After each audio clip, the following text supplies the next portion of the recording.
এর অনুসারে আমাদের দেশে এমএসএমই সেক্টর মানে হচ্ছে মাইক্রো স্মল অ্যান্ড মিডিয়াম। আমাদের দেশে হেভি ইন্ডাস্ট্রি পরে আমরা বলছি স্মল ইন্ডাস্ট্রি, কিন্তু স্মল ইন্ডাস্ট্রি বলতে অনেক কিছু বোঝাচ্ছে এবং এটার গুরুত্ব আমাদের দেশে খুব বেশি। তার কারণ এখানকার সেকেন্ড হাইয়েস্ট এমপ্লয়মেন্ট জেনারেট করে আফটার এগ্রিকালচার। এগ্রিকালচারে যা এমপ্লয়মেন্ট জেনারেট করে তারপরে যারা সবথেকে বেশি এমপ্লয়মেন্ট জেনারেট করে সেটা হচ্ছে এমএসএমই সেক্টর। সেজন্য এটা সবথেকে গুরুত্বপূর্ণ। সেজন্য এটাকে আমরা ক্লাসিফিকেশন করলাম এই 2006-এর অ্যাক্টে দ্বারা তিনটে ভাগে ভাগ করলাম, মাইক্রো, স্মল অ্যান্ড মিডিয়াম। এবং এটার ডেফিনেশন প্রথমে একটা দিয়েছিলাম, 2020 সালে একটা ডেফিনেশন এসেছিল, 2025 সালে আবার এই ডেফিনেশনটা চেঞ্জ হয়েছে।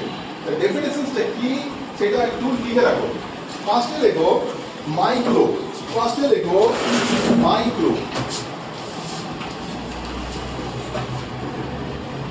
সেখানে লেখো ইনভেস্টমেন্ট, আর এখানে লেখো টার্নওভার।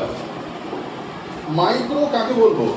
যাদের ইনভেস্টমেন্ট 2.5 করোড়ের কম হবে আর যাদের টার্নওভার 10 করোড়ের কম হবে তাদেরকে বলবো মাইক্রো। নেক্সট হচ্ছে স্মল, কাদেরকে বলবো স্মল? যখনই আমার ইনভেস্টমেন্ট হবে 25 করোড়ের নিচে আর টার্নওভার হবে